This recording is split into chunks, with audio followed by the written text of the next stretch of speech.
struck him out. Perfect. Got that clip in that. Oh shit. I guess I can't minimize. There we go. Radical. Alrighty. And welcome in Gyms and Gymettes to another exciting edition of No Substitute for Sports. I'm your host, Nick Johnston. This is episode number 60. Oh, yeah. You're getting old, a little elderly. A couple more episodes, we can cash one of those checks from the government, I think. I think that's how that works. And yes, the White Sox have in fact won a game. They did that last week. And how many have they added since? None. That's it. Again, no joke. That's just hopefully that is the joke for you, for some. They were leading in this game currently as we were talking, but that has since gone the wayside. Not anymore. Uh, it's going to be a long season, ladies and gentlemen. But that campfire shake.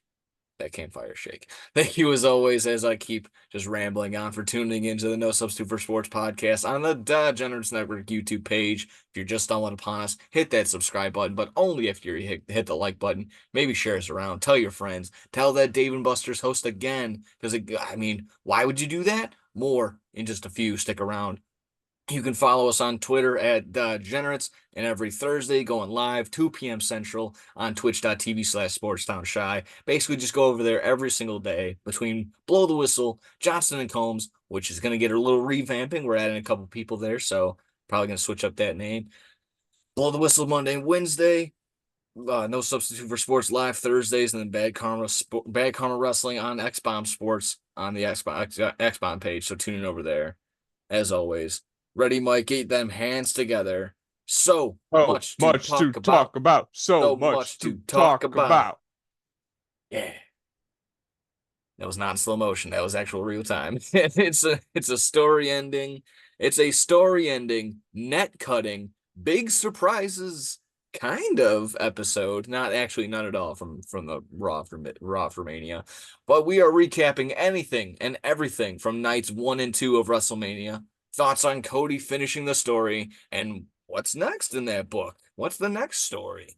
Next, a look ahead into Wednesday, as Cody's friends, the Young Bucks, are going to be breaking down some all-in footage. What's going to be on that tape? We'll talk about it. Next, both NCAA tournaments have been decided. We'll take a quick look if we got some time. And finally, well, UCLs are getting blown out on just all around on the MLB side of things. It sucks, but is it worse than talking about the White Sox? I guess we'll find out. All that, tons more in between. But before we get underway, let me introduce to you my friend and founder and co-host, but the founder and CEO of Fat Cat underscore Streams. Haven't messed that up in a while. Mikey J. Fat Cat, how are you doing tonight? I'm doing good, man. This has been the best weather we've had in a while. Oh, It's yes, indeed. beautiful. And it's just been a good day overall. So how about you, man? Fantastic, fantastic. I always say, I wish when it's a day like this, I wish we can go outside and podcast, but nope. We're chilling inside, making sure our Wi-Fi connection is all hunky-dory, and it barely is as it is, but we're keeping it together. No, all fine and dandy, other than, like I said, other than the White Sox blowing a little lead. Cool day, just over. Yeah, like I said, recorded Johnson and Combs earlier today. Our buddy Scott Kiefer was on there. He's usually on the ones and twos for our Bad Karma Wrestling, but came on the other. He was over on the other side, Oh yeah. ready to roll. So that's all fun games. Yeah, just finishing right working. It's all fun stuff.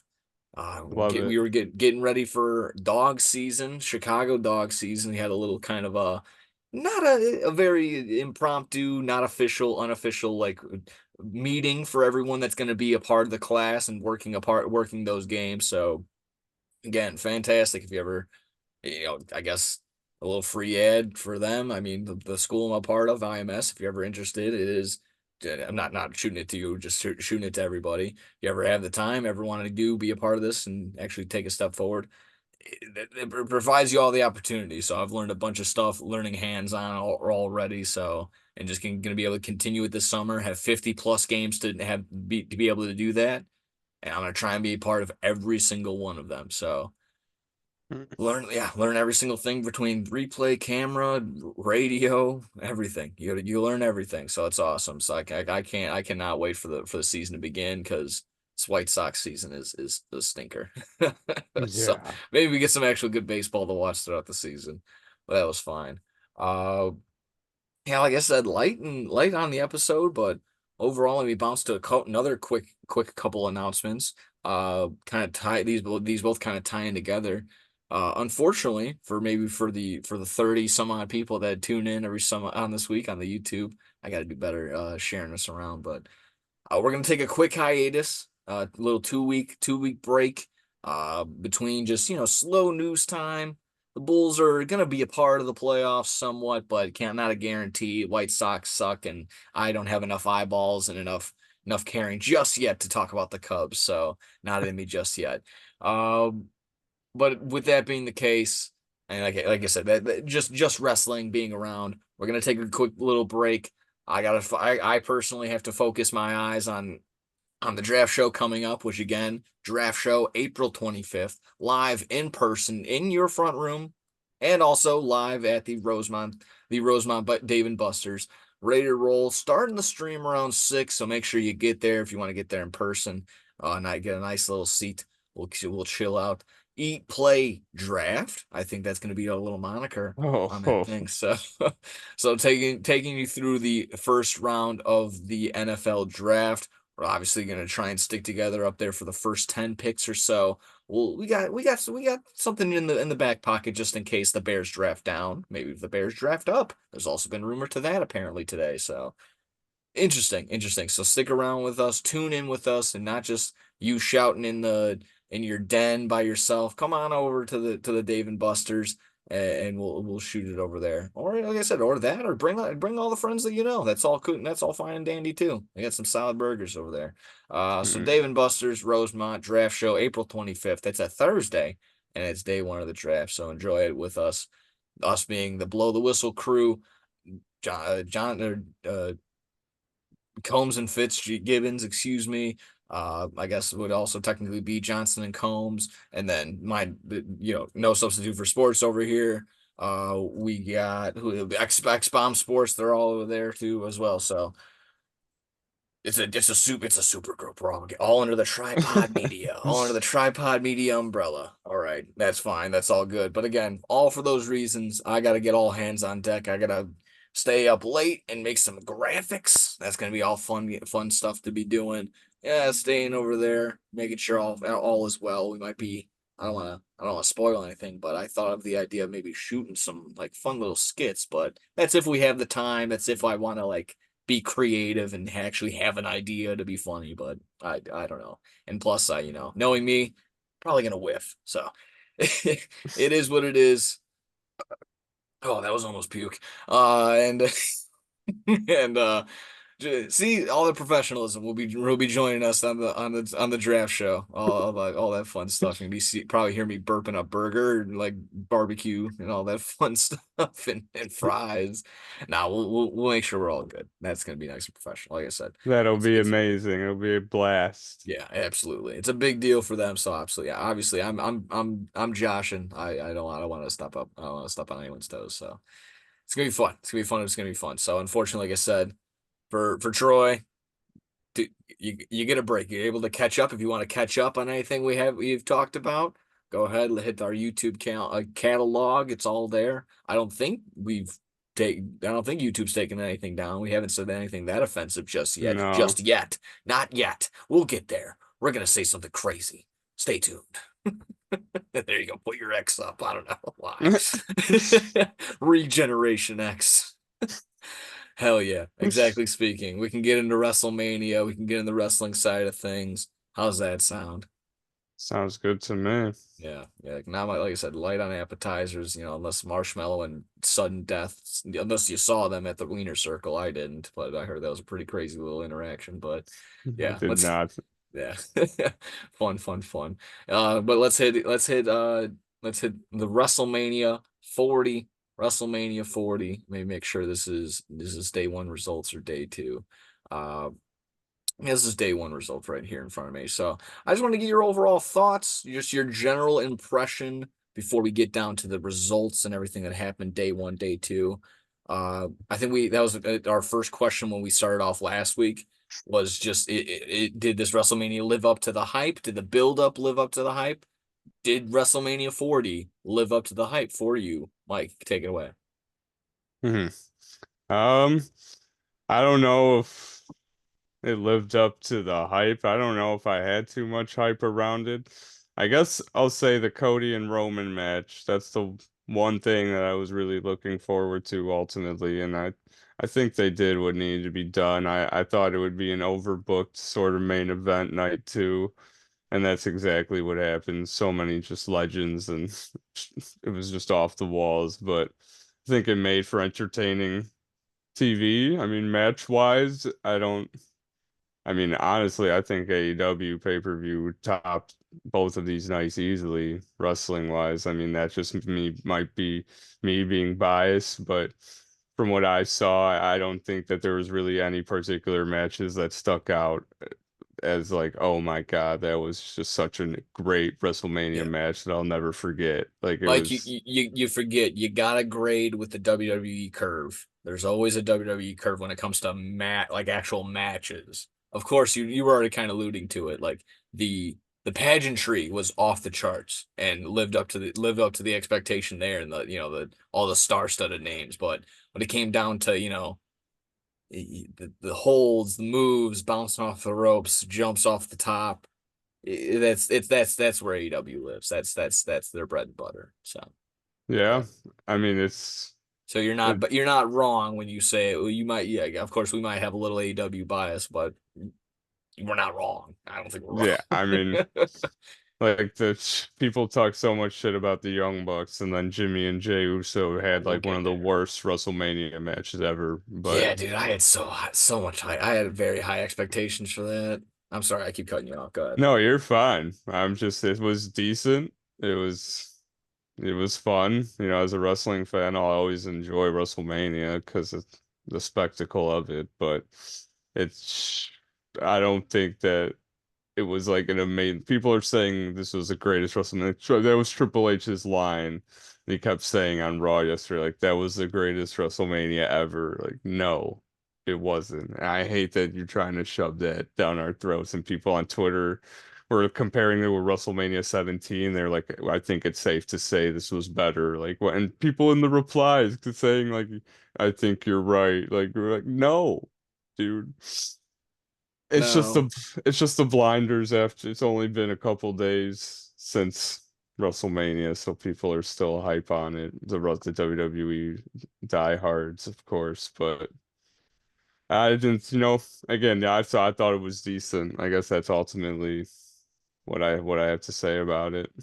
Yeah, what you were kind of mentioning earlier, I had said something similar to the degree of it was a good Mania, it was a good WrestleMania, it was a good WWE show, and like I said, wrestling went by the wayside, the actual wrestling matches, but all of them, the storylines sort of hit where they needed to. Well, of course, we'll hit every single one, but it was a decent night. Of course, we'll always pick holes and make fun, but I had fun throughout the two nights watching it. Nothing was insulting to me. Nothing was really crazy to me, and I was like, "Whoa, why would they do that?" Yeah. That never came out of my mouth. But it, com the WWE feds, the fans online that are jumping the gun.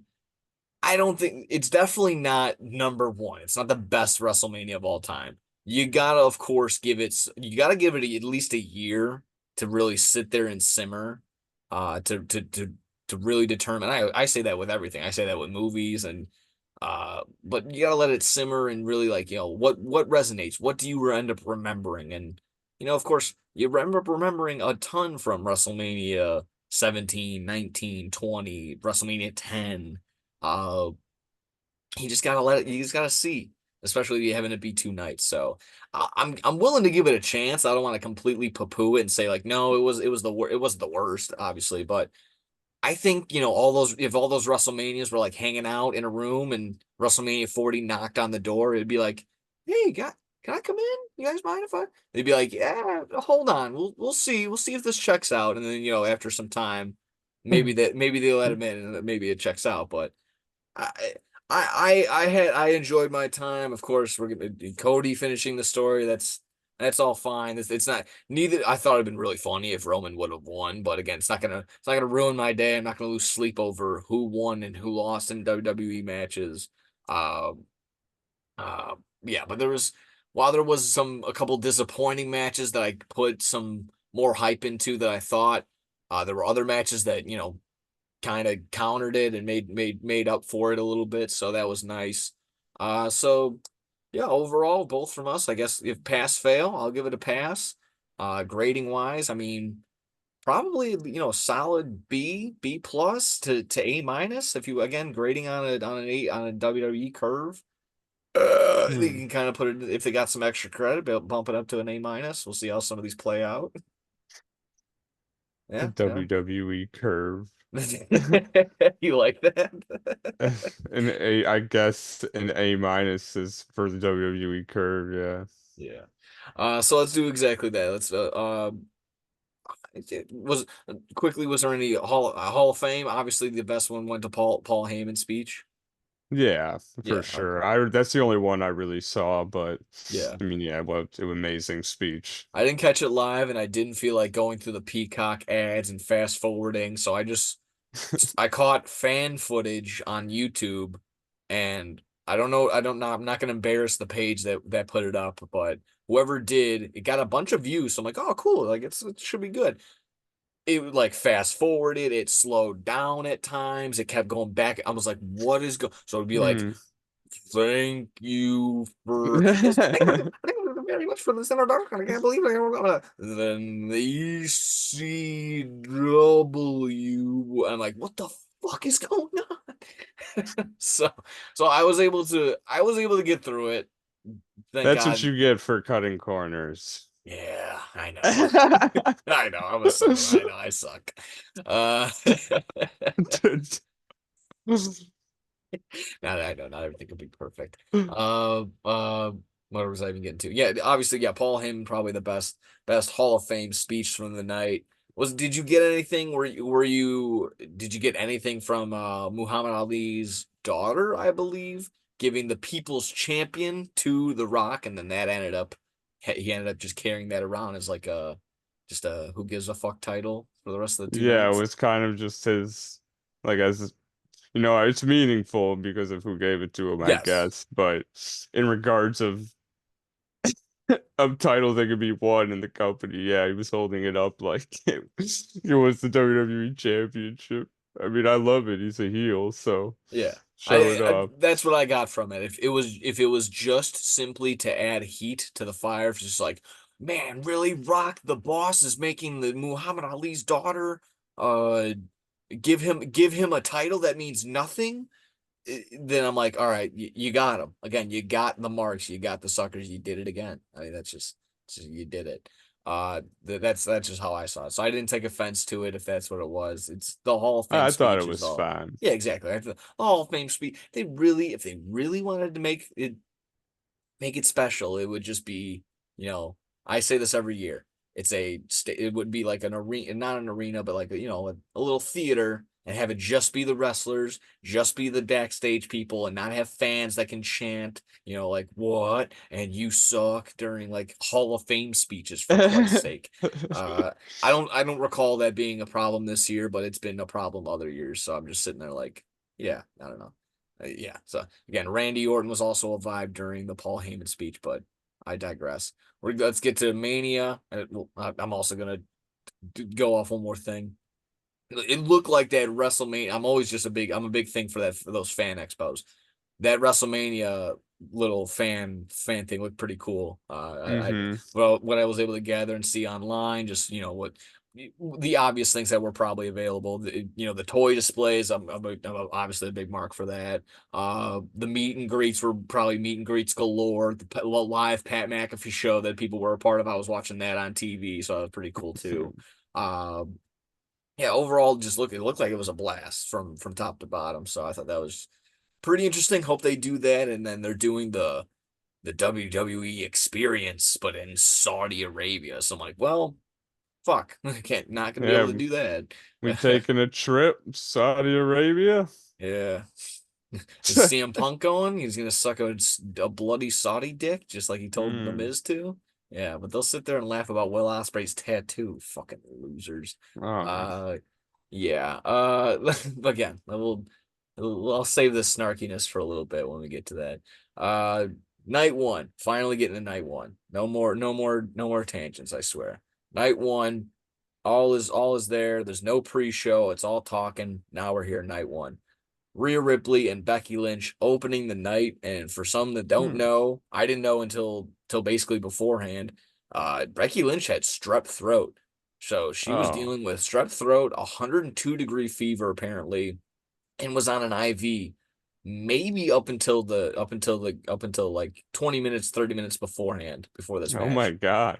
So she was doing all that she could, and honestly, didn't look like she missed a step. Maybe a spot or two that I would have to go back and really see. But these two women just kind of beat the hell out of each other and set the bar for the night to begin with, and then just set the bar definitely for the next two nights for sure. Like what are you gonna do, Bailey and Io Sky, and then obviously, of course, the 6 woman tag had no chance of competing with this. So Yeah. this was just an overall solid match. These two were putting together, like I said, to take that the electric chair on the outside when you have 102-degree fever, your brain is getting cooked on the inside, and you're like, yeah, just take me on, yeah, just slam me on the hard plastic. It's because it's field, but there's no concrete, but whatever it is. Took a nasty bump on the outside, and she was just like, "Yeah, yeah, throw me in there. Read my book. I don't care." That was also pretty cool. I mean, not pretty You cool. could Just read it right there. I mean, it's right on. yeah. Oh yeah. I didn't. Yeah. I guess the words were all on there. You could see the pages on her like blouse jacket that was set up. So they pushed that book to the moon. Already a New York. Yeah. If you already heard, was it you that pointed out that Pat McAfee goes, yeah, the New York Times bestseller heading to the top Yeah. rope. Oh yeah, just really plugging it. I mean, on top of everything that they plugged, besides this WrestleMania uh being sponsored by Prime, I think that match was sponsored by what? Dude Wipes or Popeyes or the Minute Maid Yeah. sangrias or the Snoop Dogg's gin and juice. A lot of Every alcohols. match in night one was sponsored by something. I So think they so was night kind two. of, was it night? I thought they kind of, No, night two was the same. It was just the same sponsors. okay. Yeah. It's getting it's insane. It's insane. I know that they just put in commercials because they need time to reset the ring, and they're just I guess that's just filler. That used to be time to just do promos, but yeah, someone's got to keep the lights on. Got to keep the lights on too bright because if you saw all the reports, they can't figure out these lights at big stadium shows because they'll turn on lights, they'll leave them on, and then certain sections can't see. They're getting literally blinded by the lights. Later on you can hear like, we can't turn the lights off. I did see that on Twitter. They did turn them off. Yeah, yeah. Overall, I was of course, talking at my media school. We're sitting there like kind of again very fine combing the production elements, and we're like, yeah, fat finger there, laid a little bit too long there. What was that? Like, why would you come back to out of nowhere? It was just a cold open to Logan Paul on the truck. I'm just sitting there at night too, like, whoa, are we're live? Is this a commercial or are we live? We're live. Here we go, man. Triple threat. Here we go. So I was just sitting there like, what the fuck? What the fuck is going on in the truck? Paul, get it together. Uh, but again, that's just nitpicking. Fun night. And again, night one, if anything, for me, Rhea Ripley and Becky Lynch kind of set the tone and may have been just the best match of night one for sure. Wow. Any lingering thoughts on Rhea and Lynch and Becky Lynch? No, yeah, I thought they had a good match, did their part to get the show going, and I didn't know all that about Becky and the strep throat and the being on IV, so Yeah. that's Again, a I'm not good shit. completely certain on the IV. That's why I might have just heard in passing, but it could have been what's happening. I mean, I'm sure just to get the fluids in you better. That's the way to go. Yeah, the entrance for Rhea, everyone's entrance was pretty cool, just overall. Rhea's entrance, the I like the one guy, the lead singer looked like old Rhea from last year, and then Rhea obviously from this year. So that was a some people were putting that up back to back. Yeah, I didn't know Um, if she was trying to be him or he was trying to be her. yeah, this is my brutality. Uh, yeah, so solid way to get started. Just from the way that this is reading, it looked like the ladder match was next for the WWE Unified Tag Team Champions, the six-pack ladder match. Uh, I thought it was solid. I thought it was solid again for a WWE ladder match, uh, and with a ton of bodies going on, running around. I thought it was solid. A Town down, or Grayson Waller kind of went up that ladder way too quick, and by the time I had said that, I'm like, wow, that was too quick. He had already taken the tag titles off of the little hooks. I'm like, oh, I guess they won the tag titles. Immediately it made up for it because he was powerbombed through the ladder, so that was all fine, all fun and games. But overall, the highlights belong to our truth tagging in to this ladder match, getting a pinfall in this ladder match, and then ultimately winning the ladder match, actually going up there retrieving the titles themselves. I had been I think we said this on the Tuesday on this show, and then we said on Bad Karma as well. It would have been absolutely funny and hilarious to get the gimmicky win where they're fighting over the tag. Mine, a tug of war up top, and then they both drop it and just plops into R-Truth's hands. As fun as that would have been, I do like that they gave him a clean win. They gave him an actual WrestleMania moment and nothing to fall back on. And he again double down. R-Truth might be the best thing going on in WWE for sure. It's just showing up right in the middle of the Judgment Day celebration was absolutely hilarious. He goes, "How many times are we gonna do this? You're not a part of the Judgment Day." He's like, "What are you talking about? I brought the tag titles back to the Judgment Day." And he's like, "But I gotta bring in one more guy." And then Miz is like, "I don't want." The frog face is like, "I don't want to be a part of the Judgment Day." So if anything, that was again that might have been the highlight of Raw Mania, and then having John Cena come back again for a hey, remember Yeah. this? Yeah, that was all good. And he's like, you're not talking about little Jimmy. He's like, no, our tag partner is a man you can't see. I was like, oh my, John Cena, of Yeah, course. I his love childhood him. his his childhood friend, yeah, his childhood hero, John Cena, I believe. But He's R-Truth is old, older than him. it's older than him. Yeah, of course. It only makes sense. Solid way to do it.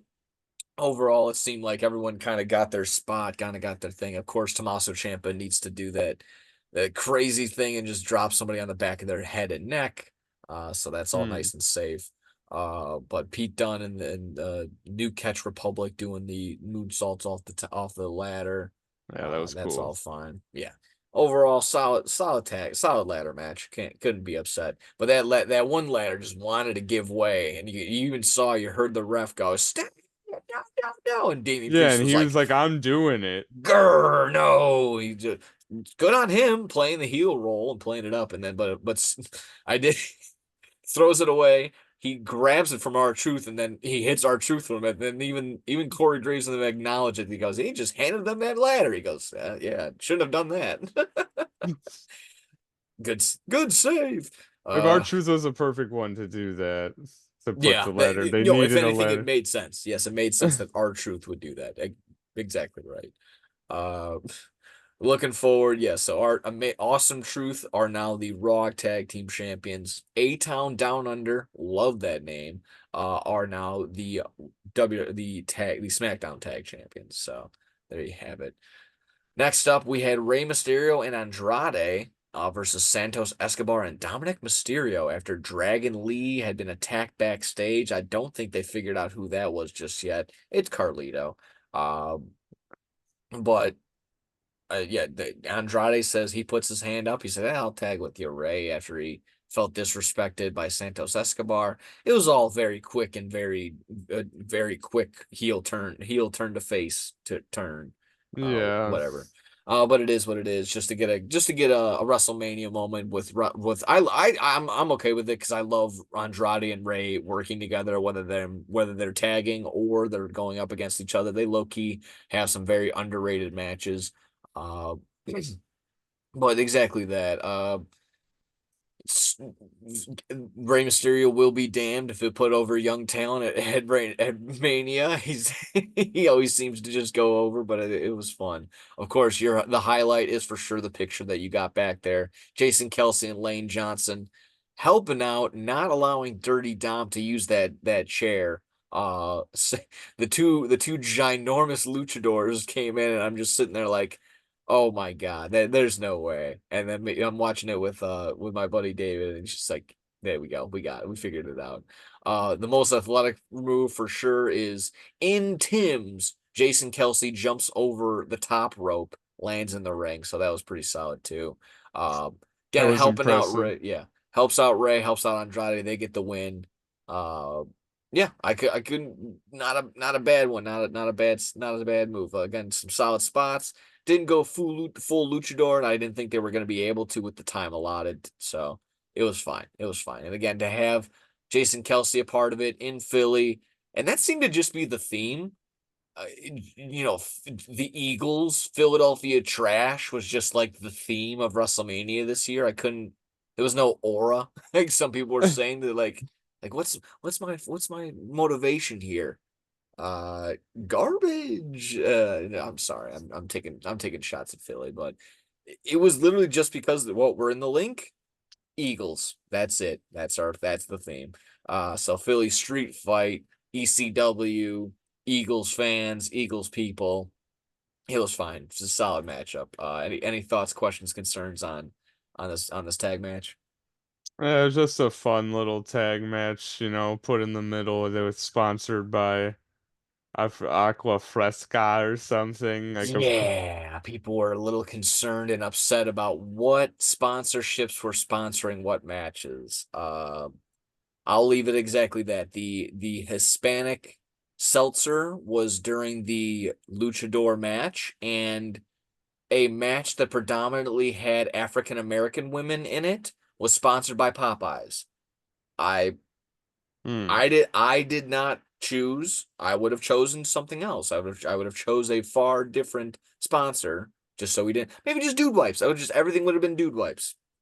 Why not? Wipe your ass. That's what The everyone more wants the to do. merrier, Yeah, Nick. goddamn Get right. as many sponsors as they can. Yeah, no, I absolutely. also from this match, the one like I don't know their names, so I'm sorry for that. But they do that thing where they put him on the middle rope and like throw and lunge him off into Yeah, the entrance that was ramp, and cool. it's cool when they do that.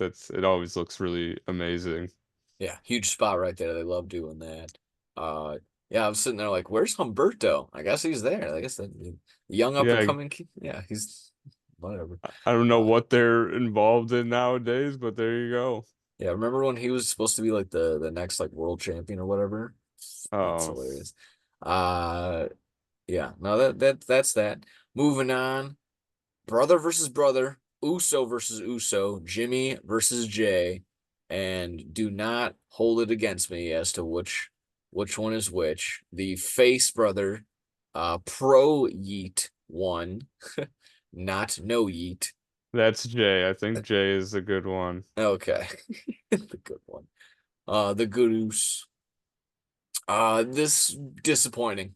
Disappointing. I maybe just me putting a little bit too many eggs in this basket, expecting something, seeing other brother matches, at WrestleMania, no less, seeing Owen Hart versus Bret Hart, Hardy versus Hardy. This would have been the third and only brother versus brother match at Mania, and it did not live up to expectations. And jokingly or not, low Matt versus Nick Jackson, them fighting in their backyard may have been better than this matchup right here. This was Hmm. super kick, super kick, super kick, super kick, super kick, super kick. I think there might have been a spear attempt. Super kick. Stop, please. Super kick. That was the match. That was the match. He didn't miss anything. That was the match. And bad super kicks. Yeah, on top of it, very, very unappealing super kicks to the point where it seemed like they kind of missed them all on camera. Again, just I don't even know. Um, If you I let expected yeah, more. Matt and Nick Jackson have a match at WrestleMania, then it would not be anything like that. How do you not do? I don't know. They didn't do anything that was spectacular or different, or they didn't make it fun by having weapons or anything like Matt and Jeff, or it was just bland. I mean, very early on, it was kind of shit from the get-go because this whole sprouted from Jimmy fucking over Jay for the IC title. And this could have been for the IC title. I know kind of makes more sense to have Gunther lose it at Mania and make that a little bit more special for Sammy. But ultimately, like it was for nothing. It didn't feel like this was gained anything because he wasn't really getting anything else more over on him. This ultimately just was just super disappointing. And there was nothing, again, like you just said, nothing different, nothing. Did not feel special. And just my mindset was going in just was, you're brothers. You're literally brothers. You've been wrestling legitimately against each other and working with each other for how many years now? Your entire life? Oh, okay. Maybe you would have taken this opportunity in front of 70,000 people to just go balls to the fucking wall. But you chose to hit 12 consecutive super kicks on each other, basically. So I that was the huge disappointment for me. I was upset to just be like, come on, you had that opportunity, you had that, and you kind of just pissed it all away.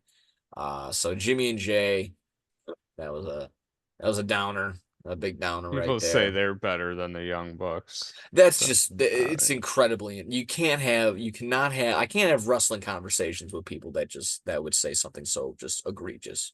That's insane. That's absolutely insane. if you see you don't watch AEW if you say stuff like that, or have just never seen Young Buck Well, matches you wouldn't before. even it's between that and I mean I don't even just there's other teams beyond. It's not like Yeah, it's not The even Usos just versus Young Bucks. Like no, it's like in no particular order, Young Bucks, FTR are ahead of them.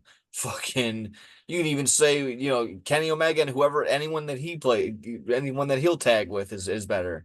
But that's going out of sorts. Yeah, that's ridiculous for them to sit there and to think, whatever. Yeah, not even the best no, tag yeah. team probably in that family. I mean, like thank God that they got granted this bloodline story and have been able to be involved in such a high profile thing for so long because that's the only reason they've been able to stay so relevant. So That's true too. I like that. I like the way that you put that too. Handed this bloodline story again. That just and the Young Bucks and also yeah, they were born into this. yeah, They were born yeah, into the business. Young Bucks had to fight and they literally earned it, proved themselves with wrestling so many different and they're promotions. still trying to prove it on haters. And God, I fucking said it yesterday. What did I say? What did I say yesterday or last week? I didn't say that. What did I say last week? I said above all else, whether we like it, whether you like it at home or not, the Young Bucks will always have the last laugh. What's coming up on Wednesday? They get to laugh last. Hmm. They always fucking win. What again? I enjoy it. You enjoy it. Oh The yeah, people at home, I can't say. The fucking haters are seething. And it's so funny that okay, we're getting off topic, but some pages online are just like, oh my God, you know, Triple H takes a shot at AEW. Triple H takes a shot at Will Ospreay. Michael Cole takes a shot at AEW because no, not Michael Cole, but them having to take shots because like, oh, 12th consecutive sellout for Raw, 12th consecutive sellout for WWE events in general, or some shit like that. Combining all 5 days for their attendance. I just taking every single shot that they can. And here comes AEW just saying, hey, we're gonna show the footage and disprove everything that that jackass just said, and everyone's just like, "Oh, the AEW's punching down. How could the AEW is just treating this like a bad ex-boyfriend ex-girlfriend situation. They just can't get over it." And I'm just sitting there like, "What? So CM Punk can stir the pot, but Tony Khan and the Young Bucks can't put a fucking lid on it and end it?" It's bullshit. Absolutely bullshit and immature. So that's storylines and everyone ripping off, going off on it. It is That's so funny how fast they flipped because CM Punk did the so whole quick. thing with Ariel Helwani, and everyone was like, "Oh, they're pulling CM Punk's just pulling Tony Khan's pants down and embarrassing him in front of like they were just eating it up." And now the Oh yeah. second that AEW is like, "Yeah, we're gonna show the footage, and we're not kidding, it's not a bait and switch," and then they're like, "Okay, fuck Yeah. you." Like you're so immature. You're so immature, Yeah. AEW. Like it's like you were You just can't fuck. get over it. Yeah, like what do you mean? WWE takes every chance they can to dig at them. Fucking tallying up all the attendance on Raw. We had 201,000 people this weekend. Like, go fuck yourself, dude. You Yeah. think about the all-in attendance that much, and that's just a fake number because multiple people could have went to all those shows, and it's just bullshit. Oh, you clear? You yeah. It was well, again. The numbers are the numbers. Where was it? 100 when you combine the 2 days, is it 144, 145 for 145,000 individuals? No, because you saw in the front row all around the arena the same people were there. I saw the guy with the long beard, green shirt guy. There was a kid in the front row of both days. There were kids on the other side there both days. Again, the numbers are geeked up on each side. It's ridiculous. It is a constant pissing matchup. And when we get to the Young Bucks actually getting talking about it, uh, yeah, exactly that. That was my whole entire point. I kind of just blew my load, but it is what it is. Also, just fuck the numbers and the attendance. AEW's better wrestling in Yeah, general. by far. Yeah, you And can all the pictures and everyone's just like, oh, they don't sell the hard cam, they don't get attendance, they still get numbers, they still get all the big names. Just cry me a fucking river. Honestly, cry me a river. Some guy just he was telling me, yeah, like that too. He goes, well, I think AEW is gonna be like done in the next 5 years within that. I'm just sitting there like, this is Tony, like this is Tony Khan's hobby, like, but he loves this shit, and he'll constantly have capital to fund this. Is it yeah, he'll his? never Who run out of knows? money. We've talked about it. We know we don't know, but he has a basically a never-ending supply of money. So this is going to be okay. So and again, for all those that worry about like, oh, how big Mercedes Moné contract was or Okada's contract was. Did you sign it? Did you sign the check? Oh no, you didn't. Stop worrying about it. You don't work for the financial department of AEW. So don't fucking worry about Yeah, I'm sure that it. they wouldn't do those deals if they couldn't handle it. Yeah. Yeah. It's very silly for what people have to get upset about and what people's like attacking points are. Like, oh, you got that talent, but you had to spend so much money. Yeah, because they're fucking talented. That's why they're worth that much. Because it's not top dollar. It's not fucking it's as much as I like them, it's not those two brothers, those two twin brothers right now that are in NXT. Like they're good. They just have no fucking steez around them. They got nothing going for them. There's big names. Okada, Monet, Will Ospreay, fucking big deals. And some people just want to put on the blinders, but Um, let's it have is. Okada be on Raw so he can lose to like the NXT champion or Yeah, no, something. exactly what happened. Let's have a New Japan World Champion, former New Japan champion, or for this matter, former NXT champion in Shinsuke Nakamura, job out to Dragunov in what 7 minutes? Fucking ridiculous. I felt so insulted. What happened to the Shinsuke Nakamura of having just 30-minute classics in NXT?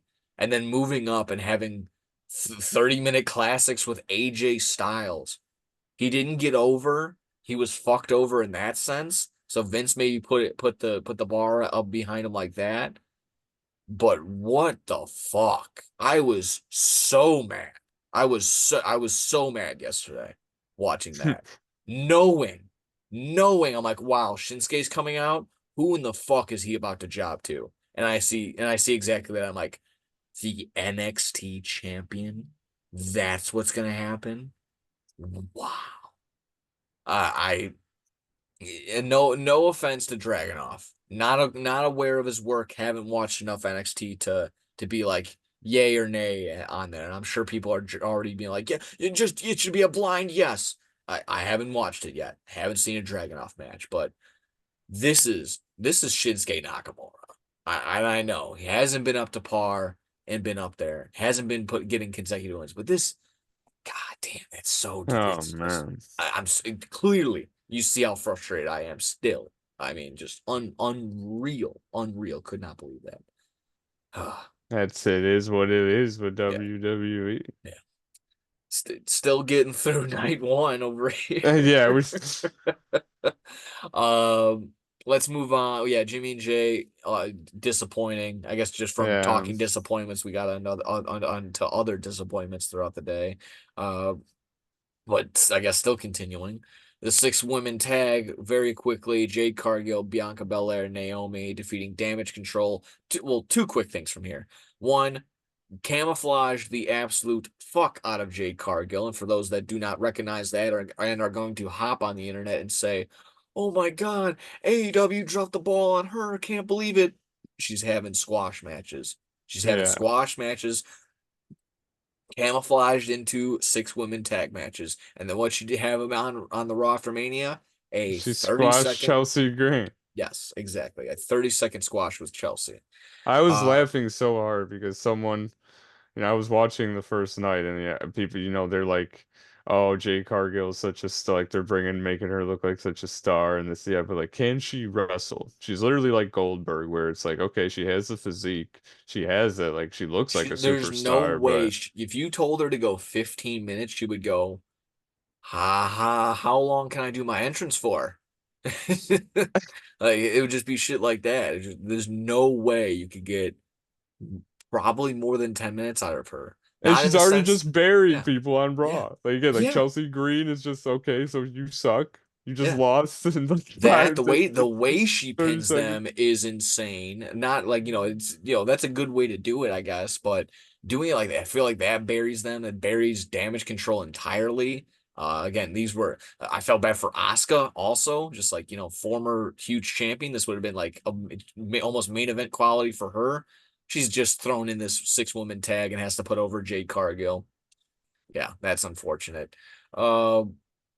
Overall, just that. And then, how about did you see Mark Henry freaking out about Kyrie saying about her being in the ring while No, while the three were having their entrance?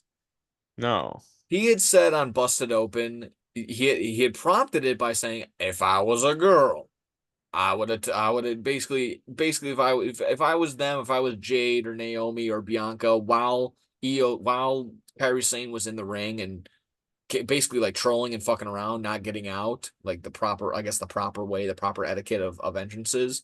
They would have just attacked. She would just have been attacked. They would have just fucking attacked Kyrie Sane, just beat the fuck out of her. Which is just Like, like, wow, no, that's not okay.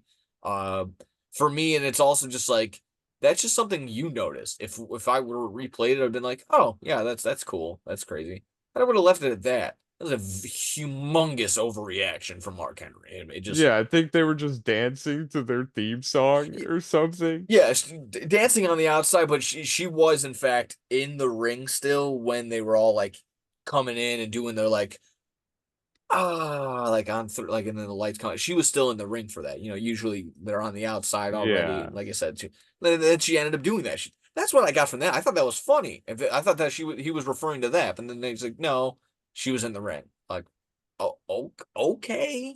Again, it's just like something that you need to get something. You need something to get pissed off about. Fine, all for it. But that was. I, that was out of bounds. That was kind of out there. And like I said, just like the headline being like Mark Henry said he would have attacked Kyrie Zane if I'm like, wait, whoa. I'm like, whoa, wait a minute. What's going on? Then again, just the clickbait got me like, oh fuck. I'm The like, wait, world's what? strongest man. It would literally be like those edits that I'm seeing with the WWE game. It's just Brock Lesnar beating up Rhea Ripley, just in like the hardcore matches that you can make now. I guess scissors just sticking out like that, Oh and my just like God. glass tables, and just like highlights from tonight's match, just glass tube over her head. I'm like, oh my God. So yeah, I thought it was going to be set up like that, but it wasn't. Yeah, camouflage for all those that are gonna say, drop the ball on AEW, drop the ball. But she was the champ for how long? Yeah. 52 weeks, a whole He's year? undefeated. Yeah. She went a whole 60-0. She's basically staying without the yeah. No, yeah, she did lose to go out, but that's the right way to go. Um, Anywho, still figuring finishing off night one with these last two matches, which kind of surprised that they had back to back, but we already knew it was going to be a long intermission. Still, Sami Zayn Gunther, Mm. it was good until it wasn't. I'm okay, I suppose, with Sami Zayn winning. I would have I'm I'm okay with it as long as they don't drop Gunther afterward. He needs to go for the title. He needs to win, but he's not going to unless it's the world heavyweight title. But we'll see. Uh, putting yourself in there. It's okay match again until Gunther decided to just completely focus on Sami Zayn's wife, and then it just seemed like a reversal. You see Huluva this? kick, yeah. Reversal, huluva kick, and it was over. I'm like, oh, okay. That's all it took down to beat Like Gunther? three consecutive like times jumping off the top rope and Yeah. like every time just staring down his wife. And then yeah, just the brain buster Oh, the brainbuster. Yes, that was the big spot for sure. I completely forgot about that. My bad. the Helluva kick. But Yeah. yeah, I mean, I was on the fence just because I don't know if Sammy is the one that deserved this moment of like dethroning his historic reign, but I'm like that he can be involved now in the world championship stuff. So that's why I think it's good that he dropped this finally. But I mean, I guess props to Sammy that he won those tag titles last WrestleMania with Kevin Owens. They ended the Usos' reign, and now he ends Gunther's reign. So, pretty two big title wins for him in back-to-back WrestleManias. He should be. I'm surprised he didn't end Roman Reigns' long reign, but there Yeah, you that's what go. people were saying after he won. They're like, well, now we know who's beating Roman and just showing Sami Zayn. But I Cody mean, cooked it. Cody yeah. cooked him up. So. Three consecutive WrestleMania moments, it seems like. He would have the Johnny Knoxville. He would have now Oh the tag yeah. matches, the tag titles, and now the IC title, as long as my memory suits me that was WrestleMania 38, but I can't remember off the top of the dome. That's Yeah.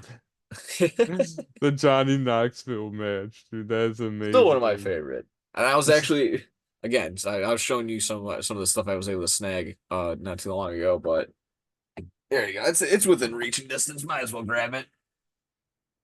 I was showing other toys as well later, so I got a little show and tell This tonight. I found Johnny Johnny. I was able to Knoxville. find Johnny. Yeah, beat up to shit, but Mm, honestly, I'm gonna probably I'm gonna go against my thing. I may as beat up as it is, I probably will end up having to open it, and if not, it's just mine. It's my personal collection, so frig off. Uh, yeah, you do what you want with your property. Exactly. And for my collectors, if you're interested at all, again, if you can't already tell, you might be able to see the indent on it. They kind of it's basically like someone sat on it, but if not, this is all cooked right here. Mm. If you bought it at Target, no free ads, but if you go to the customer service section and you just tell them like, "Hey, this shit's cooked," they'll take 15% off. So there you go. Oh A little wow, little bit little bit of cheat code action right there for some my inside knowledge. yeah, for my collectors out there that want to save a few bucks. Might as well. I mean, yeah, it's a $20 figure. Might as well 15% off. Yeah, so there you go. It's my little show and tell until we maybe get to the White Sox talk. I got I got another something, but yeah, again, we won't be able to get to that if I keep sidelining everybody. I'll take Uh, that figure from you though. yeah, I'm you sidelining us too, so no go for it. I'll get us on track here. All right, so what's next then? We just Uh, gotta talk about yeah, finally it would just be night one. It would be Rock and Roman, and then Rock and Roman versus Cody and Rollins. And I mean, clearly everyone this was going to set up what was going to happen for night two, clearly. And it was Rock getting the win over Cody Rhodes, hitting him with the people's elbow after a rock bottom. Uh, for those that might have also didn't see, I didn't even notice it till afterward. Rock's knee went out, but he was able to come back. That's why Roman was in there for next foot what felt like an extensive period of time for at least a Roman spot in my mind. Uh, so good on him. Glad that Brock was able to actually to finish it. He didn't finish his story necessarily. Cody Rhodes just left it open. Uh, Takeaways, funny and just the kind of the memes of it were for sure Cody kissing the Prime bottle to begin with. I love that one post was just like someone going, Cody, you dumb fuck, you can't drink it. It's just a sticker. Like, what are you doing? You're dumb. Uh, but overall, it was the second longest WrestleMania match ever, just behind the 60-minute Iron Man match between Shawn Michaels and Bret Hart. It was about 43 minutes long, almost 45 minutes long, bell to bell, with already then you add on top of that Cody, Seth Rollins' entrance with the fucking oh, that was ridiculous. whatever that hat that I like that Pat McAfee goes, it's for his hat. He goes, that's a hat. Yeah, I didn't understand what was going on there. Uh, the entrances were long. The entrances were okay. I thought Rocks was cool. Just the guitar, Oh yeah. the electricity. The David I was watching with, when he goes too long, I go, I don't know. It's different. Maybe for the TV, maybe watching it on TV, but if you're in that building and you're just feeling the hype of like, oh fuck, here we go. Final boss is coming. I was probably actually all for it. I was for how long it was, if it was long at all, if you And felt he's that a way. heel, so let it take his time. Soak it in, and it's The Rock, dude. It's The Rock. Yeah, or just a fucking rock, man. Yeah. Ultimately it did look pretty cool. A lot of really good shots. Like I said, looking through my production eye, through the production lens, while I was giving them some guff, with the whole Logan Paul cutting too quick, there was some really cool drone shots overhead. They've been doing a really interesting walk down the ramp and then walk around the ring as the action's going around, just a one full pan. And I'm really digging stuff like that. So really interesting shots to go with that, and a really nice shot to go with just the Rock above, seeing the Brahma Bull lit up, and just him standing in there and just got the guitar. It was just all around. Like it looked pretty cool. The Rock was coming in, and just to add on top of it, he had the title belt. That meant nothing, but it just looked all the boxes were getting checked off. It looked pretty cool. So um but the match itself,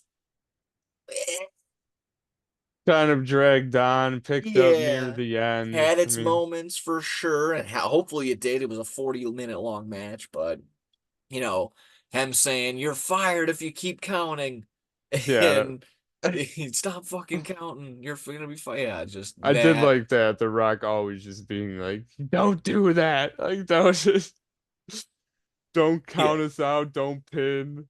Like yeah, basically couldn't do anything. yeah. That match had turned into baby tribal chief rules. Uh, I believe did Solo show up on night one or just night two? I don't think so. Yeah, I think it was just the Rock and Roman night one, Okay, right? They didn't have yeah. help from anyone. I'm trying to maybe. I feel like someone did fuck around, but I can't remember off the I don't top of the remember. dome. Maybe one of the Usos was there. So no, they wrestled that night, so Yeah, probably that not. They was yeah. probably weren't there. Either way, exactly. That's just kind of how long it was. So it was cool to see the fun spots, the people's elbow, rock bottoms. Uh, that's kind of what it all really was. It was just finishers and signatures. If you're in your 2K games, it's kind of how it was. So that's set up for night two. winning was Rock and Roman, allowed it to be uh, tribal chief rules. Uh, but yeah, that's going to set up for night two. Overall, like I said, just takeaways from night one. It was again grading on the WrestleMania on the WWE scale of things. It was good. Like I said, I got thrown in there at the beginning. I believe Rhea and Becky really set up the tone, set up the night for it, and that may have been the best wrestling match. While of course the main event had the most star power and the most names in it. So that was Yeah. that for night one. Set up for a solid night two, and it opened with Seth Rollins taking on Drew McIntyre. And this was, of course, one of the big highlights of the entire weekend for two reasons. The match, I don't want to take away, I don't want to completely jump the gun. The match was good. The match was actually pretty solid. McIntyre and Seth Rollins. I mean, Seth keeping up for how many injuries he has. And he's going to say he came back and he's injured and he rehabbed, but he's going to still be out for an extensive period of time. And I like the match, but I feel yeah, like it's just another finisher fest. Like I don't know, I yeah, feel like no, so you're many right. claymores, so many curb stomps, pedigree. Like I don't, it's just sometimes it just makes the finishers feel like not as important, or maybe you can look at it in the sense where you need to do all of these finishers in order to beat them. But it's like I felt like there was just so many, like every time, like curb stomping him on the announce table or pedigreeing him outside, or like Drew McIntyre hit him with like five claymores Yeah, you're throughout the right. match. It was No, yeah, kind of reflecting on it now, you're exactly right. It did a little bit of that, and you could look through both lenses, like you just mentioned. Was it the not making it important finishers, or is it like you need that many finishers to win? So yeah, no, you're kind of right there. I personally enjoy just the idea that McIntyre had won, yeah. then hit the SpongeBob 5 minutes later. Um Uh, CM Punk reveals and attacks and shows that his elbow's okay. He's okay. He beats up CM or McIntyre and Punk have a little weird exchange, and I'm sitting there just like, can we give McIntyre a fucking mic already? I can't hear him, yeah, he and I don't want to crawls. hear Punk right now. So please get that off of him. Uh, but it was just like that. Tax him, sets up for Damian Priest, who you see right there behind Mike, uh, cashed in successfully. His Money in the Bank, Sir Senior Money in the Bank, is now your World Heavyweight Champion. I think that's why a lot of people are putting it up there with, of course we'll get to the main event. Cody completing the story. Solid matches all around. Nothing was offensive and a successful Money in the Bank cash, and that's probably why a lot of people are putting this WrestleMania up there so high. Uh, what were your thoughts? Just I mean, you kind of mentioned your thoughts on the match, but what were your thoughts on the cash in? I like it. I mean, I was saying when we were watching it, I mean, I always like when the cash in is successful. I hate when people cash in and it fails, or because it's just a waste of a whole them holding it for so long. I mean, he's had this for a long time too, so I don't think that he deserves to lose it. I mean, I think Damian Priest has the potential to be a good champion, so why not give it to him? And looks like they're going to just focus on CM Punk and Drew McIntyre without the title involved. So, Yeah, that's my thing. It's just like what is it be is that's not gonna be it's gonna be enough for some people, like, oh, just CM Punk getting his comeuppance, getting his revenge. But some other it's just have it be for the title. Have it be more than just bragging rights at the very like. Come on. It's not enough. Have I the thought title that on the they line. would have like I thought Drew McIntyre would have at least won that number one contender match on Raw Yeah, yesterday. no. He gets But cooked over in that too. like at least wait for CM Punk to screw him over at the pay-per-view or something. Like make it more meaningful. Like just the immediate night after I was like, okay, so like Yeah. you said, so they're just going to fight for nothing. They'll But get yeah, it's gonna be bragging rights. They'll label oh, this grudge match, this match and this in the making. Just I don't know. And then if they put CM Punk over Drew McIntyre, hmm. I think he might turn into the name I was gonna accidentally call him. He might become Drew Galloway, and we'll see him at All In Wembley. That's fucking. I mean, I would be personally pissed. Like one, you gotta put this, professionally. You'll probably put it aside because he's probably paying the WWE's probably paying a nice little pretty penny. But I wouldn't willingly want to put over this guy right now. He seems like an ass wipe, and just get cooked again out of a world title.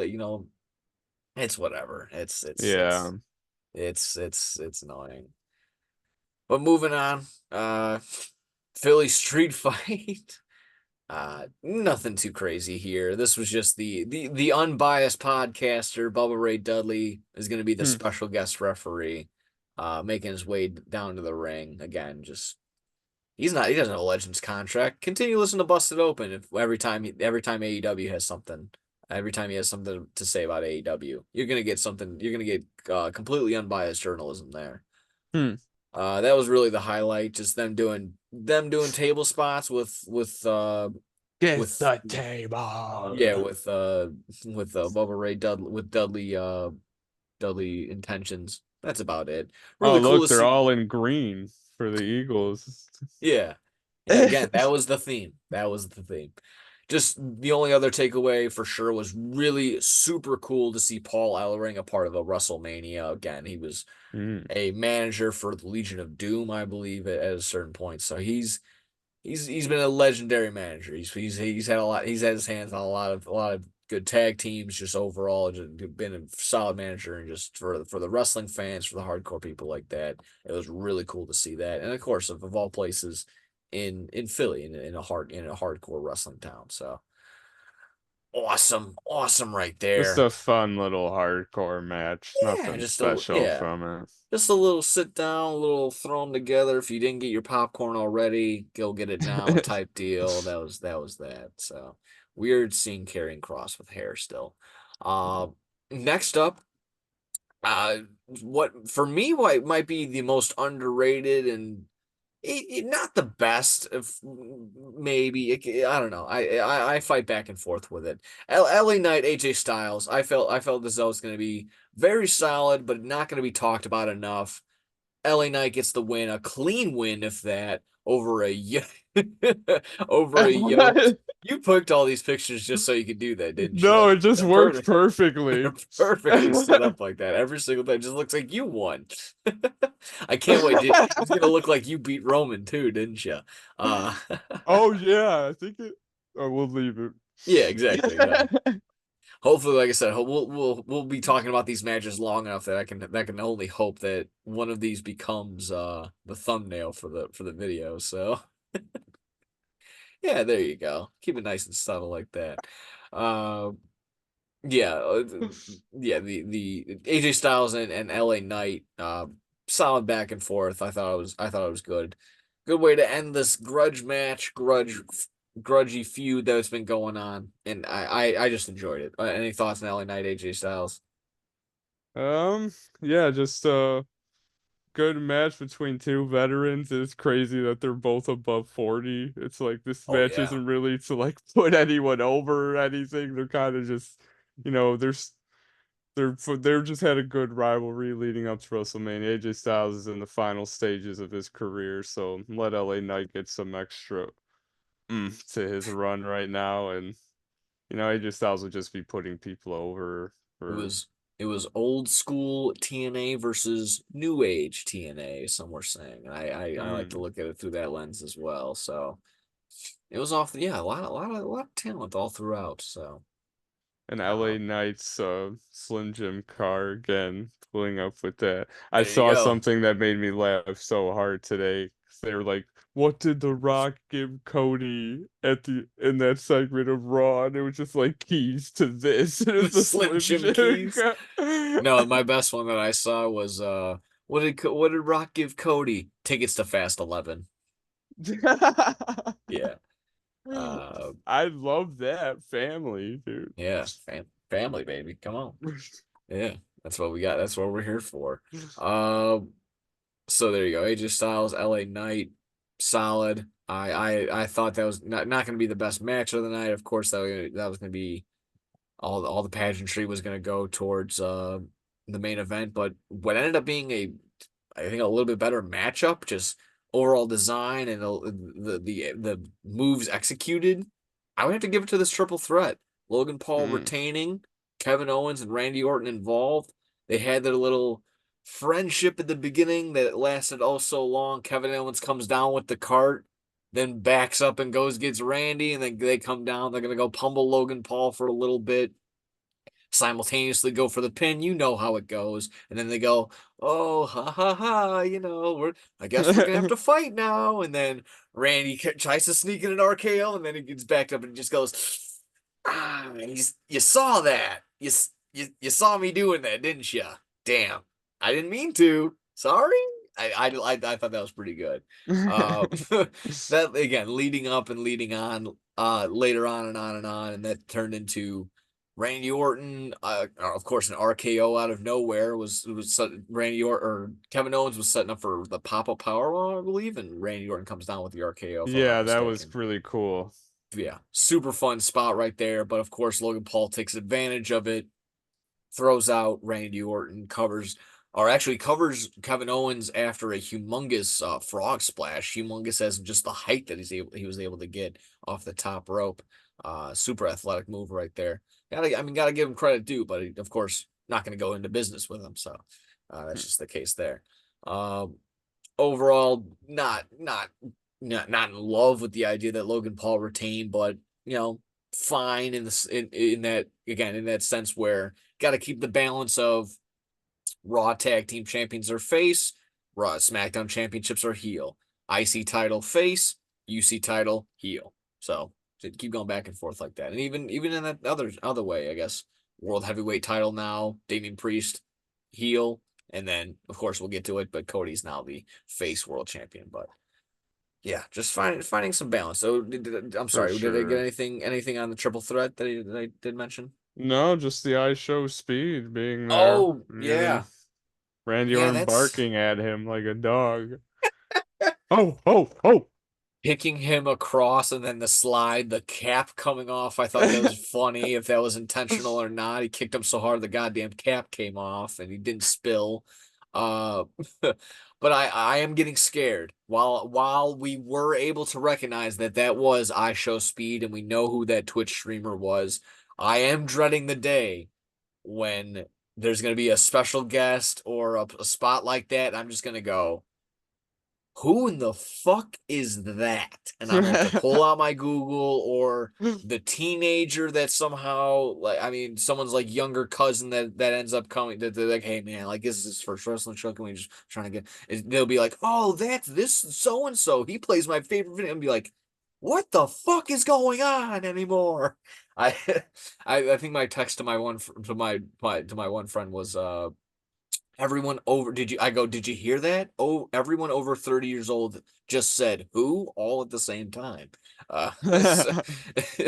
So, so it was just, yeah, that was interesting. Again, he's gonna, video gamer, YouTuber, I Show Speed, fun spot and everything, but it's just, I am very afraid of that time and that day from when that comes. So. For sure. Yeah, that was the triple threat. We saw Logan Paul later on in his suite enjoying Cody Rhodes' match, so I guess we're gonna mention that later on. But anything on Io Sky and Bailey other than just, for me, Bailey well deserved, deserved to win this title, deserved to have this WrestleMania moment. Yeah, she Okay. gets the win in front of George Kittle. She's a 49er fan, so there you Oh, go, I didn't Bailey. even put that together. Yeah. George Kittle front row for her cooking it up. Yeah, good for them. Again, the Drewski gets a lower third, but not Two Chains. Not Two Yeah, Chains. Are we that, kidding right now? that God, was fucked up. fucked up beyond They belief. went right past it. They showed him and They they didn't showed him give and it him had any. nothing. They were just kind of keep going. Vanessa Hudgens is down there. Keep going. It's like we don't care. Two Chains. Two chains. Yeah. Overall, I like that. Able to win for your favorite tight end, I suppose. Were you? I was asked this question. I of course didn't mind, but were you upset that no Travis Kelsey at at WrestleMania? No, I mean he's. It wouldn't have made sense. I was gonna say at first I thought he might have been with Jason Kelsey, but I was like, makes more sense to have the Yeah. Eagle players there. So I was also sitting there. I'm like, he is towering over Jason. I'm like, I don't think it's that big of a difference. Like yeah, Travis is big, but I don't think he's that much bigger. No, Lane Johnson's a fucking unit. yeah, it was I do funny seeing Zelina Vega next to him. Like you trying to could go. barely. Did you see that he put up the high five and she had to jump so Yeah. hard. That was a good spot. Yeah, just little stuff like that. Uh, but yeah, I think that basically set up for the main event what Hmm. everyone came for. From the moment the final bell of WrestleMania 39, we knew that this was what everyone was going to be looking forward to. Night 2 of WrestleMania 40 when Roman Reigns and Cody Rhodes face off once again. And you know what? For this matchup, for what it was, and I think the way that I don't want to just take the credit away from it. The IGN post that I saw, I think they got it exactly right. This was the WWE's version of Avengers Endgame. Um. Everyone, everyone came in. For me, I compared it to that one little elementary school book that you read that the old lady that swallowed the cat to catch the fly. That's how it felt for Oh me. man. I'm sorry, but it was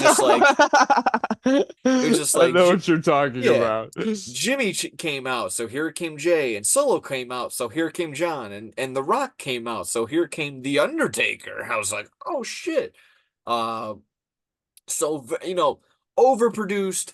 I thought for the pieces that were going, you're still right. It was overproduced. There was a ton of pieces moving, but it wasn't too crazy. I even forgot because the camera work forgot him and missed him. I keep forgetting. Seth Rollins was there. Seth Rollins in in his Shield gear, which everyone, including myself, I just sitting there like, is John Moxley about to really fucking open the true Forbidden Door here and show Yeah. up as Dean Ambrose in his Shield gear?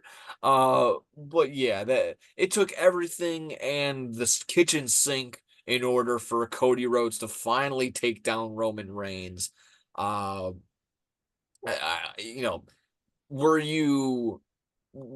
Did you want to hear the gong or did you want to hear the glass Hmm. crash? Well, I wanted to hear the glass, but the gong is the second best choice, I think. I mean, Yeah. you Yeah, can't go it's one wrong A with one either. B. It's 1A 1B, and I was still I mean, you had heard me. I was thinking that maybe Steve Austin wasn't able to physically be up to it, but then Hmm. you'd said like, you had a match last year. I'm just sitting there like, yeah, it's a lot of time. Father time can really fuck you up still, but I don't know. It was just for a spot. Maybe could have done it either way, but Because The Rock and Stone Cold is just, I mean, it's one of the best that's rivalries yeah. ever. It's It's as just, iconic as it is. Yeah, that's Coke versus Pepsi. That's McDonald's versus Burger King. It's Steve Austin versus The Rock. That's how it goes. Um, but yes, the match back and forth again. Finisher and specials galore. It was for every ooh ah fucking Superman punch and spear. It was countered with a crossroads on the floor, in the air, through, and it was a trio of. It wasn't just one. It would be a trio of he did that crossroads. like three different times Yeah, too, of doing the triple crossroad. it was overkill to the max when it came to finishers. But like I said, I'm on both sides. Of course, I'm looking at it through my constructive wrestling lens, and I'm sitting there saying, yeah, it was kind of a bag of shit, but cool in the sense of entertainment wise. Like Undertaker was there, and The Rock, and Cena, and Solo, and That's what Seth Rollins. WWE will always do Yeah, best is their entertainment because they have all these well-known names. I mean, everyone knows John Cena, everyone knows The Undertaker. You don't even have to be like a big wrestling fan to know like Stone, like The Rock. Like, people just know these people. So when yeah, they'll always have that star value, that star-studded value. And they'll social media, they'll be trending with all that shit. But yeah, when it comes to the product, like, was this a main event? Like, was this a WrestleMania main event? Like, yeah. I had to I don't pull it know. back from my one friend, and when he said today, he goes, "Man, I tell you, we talked about it just then. I had said my favorite. He had said that his favorite." wrestling match of all time was Ricky Steamboat versus Ric Flair. And he said that this match topped it. I go is again. I go. Did it top it because of how many names were there, or did it top it really because of the wrestling? Because Ricky Steamboat and Ric Flair are gonna beat that every single fucking time. But if we're just talking about of the nostalgia factor, then yeah, give it to Cody and Roman. But no, that the match, the wrestling quality was not there, but the pageantry 1,000% was there. And I tip my cap to Bobby Roode, who was the producer there, part of it, putting all that together, putting all the pieces together and doing what you can to make that make sense. And for what it's worth, it was. What happened afterward was interesting. The parade around the Oh yeah, ring, as if and it's like an then indie show or something. yeah, and then the ass kissing, dick sucking of Bruce Pritchard and Triple H. I mean, you heard my initial reaction was legit, like, why? Fuck Bruce Pritchard. And then you heard somebody else in our group chat, not in our group chat, but in the room go, what's wrong with Bruce? I go, what isn't wrong with Bruce? I Yeah, mean, he's fucked over. that'll probably be cut out in the future I'm of sure, exactly. Being one of Vince McMahon's yes men. And that's really ultimately what a lot of people and what a lot of things are highlighting. For me, what I'm kind of pulling away from it too is just the what you were saying at the beginning when Triple H came out, or excuse me, I think he really likes. He's been pushing. He's like going by Paul Levesque. You got a Paul Levesque chant at the Hall of Fame, and I was like, oh, that's uncomfortable. Uh, yeah, your real name. yeah. So Paul Levesque comes out and says that this is the best WrestleMania. They're really forcing a lot of things. That this is the best WrestleMania. This is a new era, the new era, new time, new era, new people, new era, new management, new era. Well, out with the old, in with the new. Old guys out. All new old guys are in. So that's really what they're pushing right now.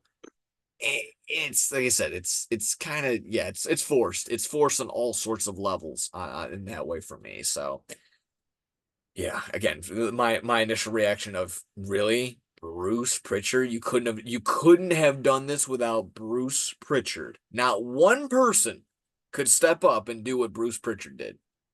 I highly fucking doubt it. That's just me. Uh, Respect to WWE for showing the Young Bucks and Kenny in the yeah, promo to start the yeah. match.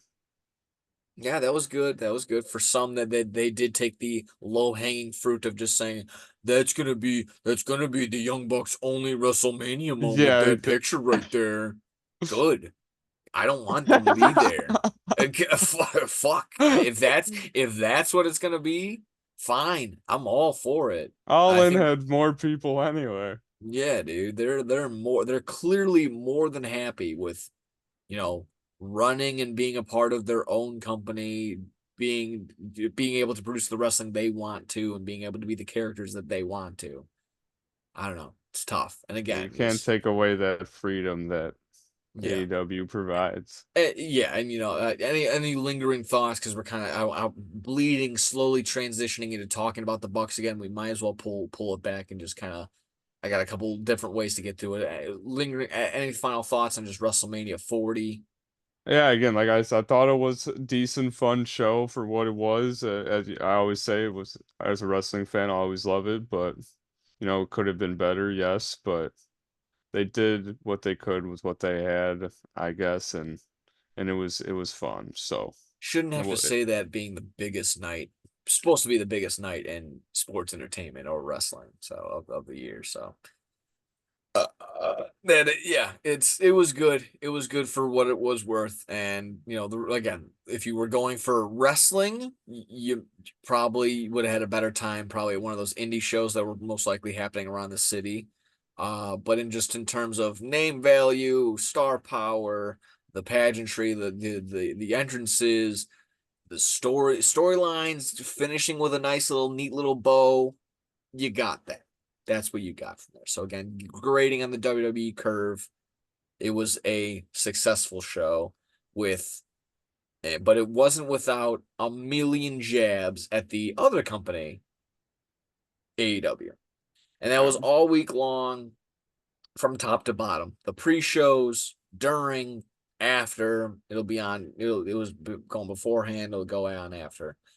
And it's fine. It's just it's very again, it's like what I mentioned earlier. It's just every time WWE takes a jab, but AEW acknowledges it, it's flipped immediately to, oh, AEW, they can't get over it. They just can't deal with it. No, it's just being able to respond, being able to have a back and forth, and just honestly calling things out as it is. That's how it should be. But I really I didn't appreciate, Triple H, for me, essentially having sour grapes all weekend and taking multiple shots at Will Ospreay. Buddy, again, if you did, for those that didn't know, he was on Pat McAfee's show and he's like, some talent that we were trying to recruit, just didn't want to go, basically, taking a jab at the lighter AEW schedule, but getting a lighter schedule, but making more money. And apparently that's a bad thing. hey, hey, man, come be a part of this company. We'll pay you a nice handsome amount, but you're gonna be worked to all fuck. And as soon as you get injured or aren't over, we're gonna replace you. We're gonna replace you with anything, really. Maybe somebody that's worthy, maybe somebody that's not. That's what you would get there.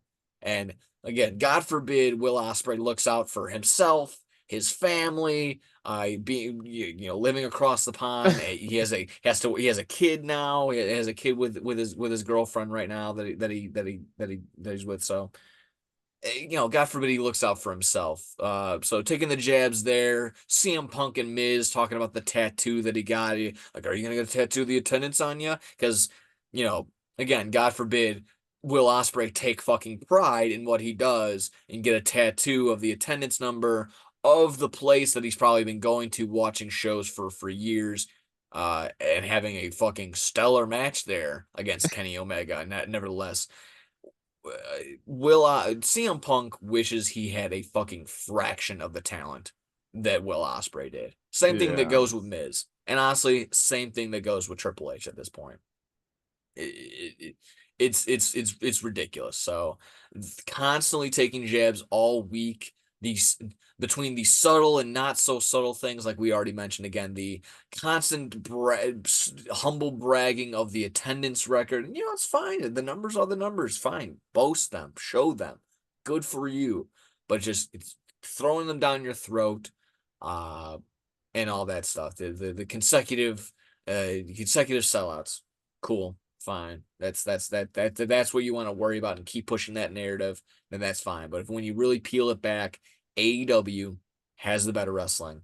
Really, all of the other companies have the better wrestling than WWE, but Well, you'll never really be able to make that point or get to the brain, if there is one, of a WWE hardo fan, oh but my just a diehard fan. So yeah, that's just me taking shots. And people are what it is, what it is. So I just like I said, just didn't appreciate the side comments that were going on. So know your role and shut your mouth. goddamn right. We've been going on, and rightfully so, about Mania. So let's just kind of just cap it off with exactly that. We're talking Young Bucks, working in with that, Hmm. and that's what's going to be happening on Wednesday night. So come Wednesday night, Dynamite tomorrow.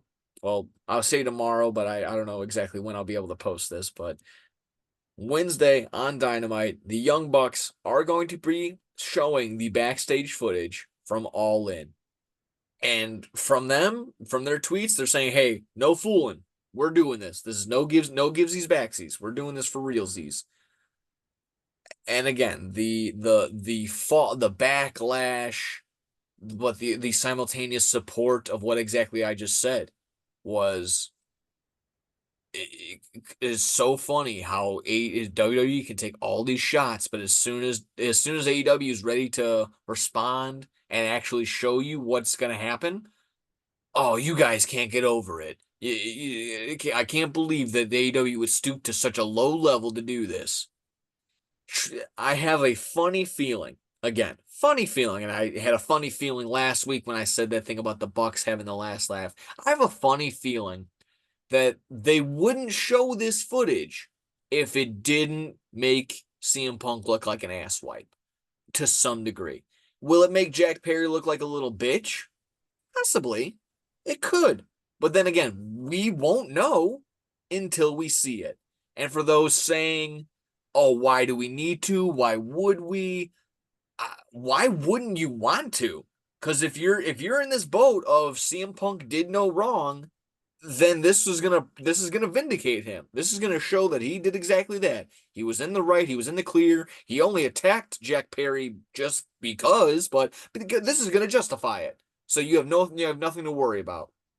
So I really have no reason, have nothing to show why that they would be so upset, other than the fact that it's gonna show CM Punk's ass. It's gonna show Yeah, the there has it's to be something on the footage that is yeah revealing. They it's wouldn't, I don't know. it's gonna expose him. It's gonna expose him. It's gonna expose every diehard CM Punk fan that's still wearing the fucking shirt and wrapping the tape around their hands and marking the X's on them. Hmm. It's gonna show them that their fucking voice of the voiceless is an asshole. It's as simple as that. And yes, yeah, I think we talked about this last week. Did CM Punk's shoot interview do anything? It really just confirmed everything that was already out online. He could have left well enough alone, and he didn't. So here comes Tony Khan, and here come the Bucks to fucking finally put an end to this. Let's do it. Didn't need wasn't necessary for Punk to do it. Is it necessary for TK to do it? Yeah, you know what? At this sense, yes and no. I'll lean towards just yes because I mean, yeah, he I'm probably all wouldn't for have it. done this if CM Punk didn't do all Yeah, that shit on the Ariel Helwani's podcast. So you get that what you sow. You reap that what you sow. was that was the straw that broke the camel's back. Apparently, from some report again from Brian Alvarez, most likely of the Observer, saying that TK wanted to show it beforehand, but never had a good time for it and just shelved it. And well, here it is. And again, if you're not excited, you probably in the back of your mind, you're just like, this is gonna be some shit. Sam's Punk's not gonna look good now. Yeah, I think that might be the case. I So I'm guarantee excited. the ratings will be up for this episode too. Yeah, again, if it's a ratings pop, if it's just an actual like, hey, here it is, this is our true response. Either way, this is what it's for. This is what it is. And again, everyone will spin zone into a negative light. I re I was having just like a reflection time for myself, and I was just not trying to have the oh woe is me an AEW fan constantly getting bagged on for the low ratings or the pictures of the empty seats. I'm just sitting there like AEW's really, really, really playing from behind here from all sorts of levels. And again, I don't want to just put all the excuses ahead of AEW, but people are really truly trying not to enjoy all elite wrestling. That's what it comes down to. I think people are really trying to make the effort not to enjoy it. When it's just exactly that. You can not like either one, you can not like the wrestling, but to bag on it and just to dog it down either way and to make the effort to try and make others not like it, that's where it gets away from me. You can have your opinion. Do you post your opinions? Fine. But when you're actively trying to get people not to watch, that's what's disgusting. That's where the tribalism comes in. So all around, I can't wait. I personally can't wait. Yeah, I'm sorry. I feel like I've been rambling on. Was there anything on this that I haven't added already that you would like to? no, I mean, I'm just very intrigued to see how this goes. I can't wait to watch Dynamite tomorrow. This I don't know what's gonna be on this footage, but I'll be watching. I'm sure a lot of people will be watching. Oh, big time. Big time. Again, whether it's watching to actually see or hate watching, there's going to be eyeballs. It's going to be eyeballs for sure. Yeah, I mean, I watch AW regardless, but Yeah. this is I just gonna make it so much. I mean, I'm so interested. Oh, big time, big time. Uh, so there's that. Yeah. So I think that's about it with Dynamite. It's about it with just about any wrestling. We got Windy City Riot is coming up. Hmm. I mean, if we would like to quickly glance at the at the card, pretty solid all around. Minoru Suzuki, we'll be seeing him once more. El Phantasmo teaming up with Hikalu. He's the big giant guy, the big from the Bullet Club. I know Ishii is fighting Nick Nemeth. That'll Yes, be Ishii and awesome. Nick Namath. We got Shota Aminu versus Jack Perry. Cannot wait for Jack Perry. His first appearance in Chicago for this event since the whole ship Oh, shop that'll be shebang. amazing. Yeah, I cannot wait. Yeah, like I said, a little like a open challenge four-way for the tag titles. Mustafa Ali and Takahashi back there. Good to Still see Mustafa Ali have a good match. Yeah, that I didn't know he's been putting together some pretty solid ones. I haven't seen personally what was the last one or anything, but I mean he's the X Division champion in TNA, if I'm not mistaken. Yeah. Okay, Yeah. I'm Oh, not okay. too sure. Oh, okay. I okay. I just want I'm to. just glad that he's cooking. Then didn't do anything with him in WWE. So, Yeah, big time. Again, we'll always ignore who they dropped the ball with, but we'll very much able to see who AEW dropped it with. A no DQ tornado tag with six members, three on each side, still to be named. You got Kingston's team, Eddie Kingston's team taking on Gabe Kidd. mm. Like I said, a Riot Rules tag team match. Uh, Matt Riddle versus Zack Sabre Jr. for the New Japan World Television Champion. So this is ought to be interesting. Maybe get some technical work out of Matt Riddle or not. You also mentioned already Ishii versus Nick Nemeth. That's setting up to be one of the second or third to last matches. Or yeah, it is exactly that, the second to last match. And finally, John Moxley taking on Tensa Naito for the Mm. IWGP World Heavyweight Champion. I don't know. I just breezed through just about everything. We kind of picked apart a few more, but what was the standouts for you? What are you very much interested in, as we will be at that show? The Matt Riddle Zack Sabre Jr. seems pretty interesting. When I saw the card, I couldn't believe how Surprised. stacked it was. And yeah, I mean the Nick Nemeth match. I've always been a big Dolph Ziggler fan, so I'll be very intrigued to see that. I mean, honestly, like the whole top of the card was very fire. It was just fire. I'm Yeah, so excited for it. it is stacked up. It is stacked up to the gills. Moxley, Naito, Ishii, Nick Nemeth, Matt Riddle, Zack Sabre Jr. You got Eddie Kingston. You got Mustafa Ali. You got Takahashi, Jack Perry, Shota Aminu, Shuta. Uh, and again, like I said, there's still three, six mystery opponents that could be some AEW guys, maybe some Impact guys, maybe a couple extra New Japan guys. Not quite sure. It'll probably be some Bullet Club members. Very interesting to see. Oh Um, yeah. yeah, Suzuki, Minoru Suzuki. So Oh yeah. fantastic, fantastic card for setting up for New Japan. That is coming up. That's coming up this Friday. That's in a couple days. So very, Hmm. very, very, very excited to see that as well. Um, yeah, I mean, this was just wrestling stacked galore. Did we? I mean, I'm ready to wrap this bad boy up. Did we want to get anything else? Did you have anything on the I tournaments mean, wrapped up? Eh, yeah, I don't have too much to talk about the tour, props to UConn, yeah. back-to-back champs, and Yes, yeah, big time. Iowa gets cooked by South Carolina. So, Came to an end. My only question will just be high for not to you in particular again, but just to everyone. Just how many Iowa games you gonna be watching next year? Just gonna and I'm gonna ask you stats. I'm gonna ask you who's on the team. I'm gonna ask you what they're averaging. I'm gonna ask you where they went to last week. I'm gonna ask you everything because you're the big women's basketball fan now. Yeah, yeah, yeah. That's what you said. That's what I heard you. That's what you said. Yeah. Well, yeah. Well, you can't take that back. What? Everyone's just saying anything on the internet now these fucking days. It's insane, dude. Uh. yeah, I'm a Page Buckets fan. There you go. That's fine. That's fine. I know. I know. I'm very much annoying with it, but it is what it is.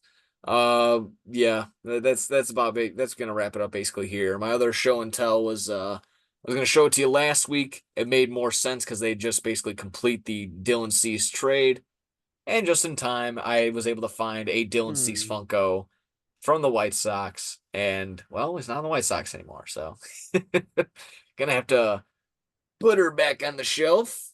Thank you very much. He will just forever live on in my Nerfy parlays. So thank you, Dylan. Helping me out there left and right. Printing fucking money on these Nerfy parlays. If you want to do that and follow along with us as well. But if that's the case, if you're all good with everything else, Mikey guy, we can just Yeah. sign on out of here. Oh Yeah. yeah. All right, cool. Thank you very much. Check, please. Episode 60 in the books. Got through just talking wrestling. No need to brutalize ourselves and talk about the White Sox. It's they got to win. They did actually win while we were talking, so good for them. Hopefully it hit the alt under that I was able to get at 13 and a half. Hmm. Well, the White Oh, Sox. it did. Oh, cool. Thank you. Then the White Sox gonna win today. They're only, I guess they should only play games on Tuesdays. They've only won on Tuesdays. So That's the there we only go. time I'll watch then. There we go. Perfect time. Yeah, and we'll have 2 weeks to do so. So, because like I said, we're gonna take a 2 week break. 2 week break for, like I said, more for me. Mike's chilling. Mike's all put together. He knows what's going on. Me, I'm all over the place. I got to figure some shit out. So, gonna take that time, put together some better effort into a fantastic draft show. So join us on the draft show again, live in person, Rosemont, Dave and Buster's, April 25th. Starting off live around 6. So if you can't be us in person live, twitch.tv/. We're probably gonna go XBomb Sports with it. So that'll be lingering. Of course, we'll be sharing the flyer that we're gonna be making and posting soon. Bunch of special guests, couple of names already confirmed. I don't want to. Hmm. Do I? Cam Gordon. If anything else is happening, will be letting you know. But there's of course, like I said, interesting and special guests to be announced. So that's gonna be fantastic. Uh, Thank you very much, everyone, for tuning in, watching, liking, subscribing, all that fun stuff. The only thing we didn't get to, and is what our boy Troy is going to get to. John Calipari moving on to Arkansas. Hmm. So, Troy, thank you for taking your notes. Thank you for sharing it with me. Alan, make sure you also take your notes. Everyone, enjoy your time, enjoy your day. Thank you for watching and enjoying with us. Mike, thank you very much for taking your time out of your day for joining this, taking the time and doing this as well as I Oh stumble wait. upon this. And finally, to take us on out, Troy with his phone call. Troy talking about John Calipari moving on to Arkansas. So again, everybody, take care, and we'll see you.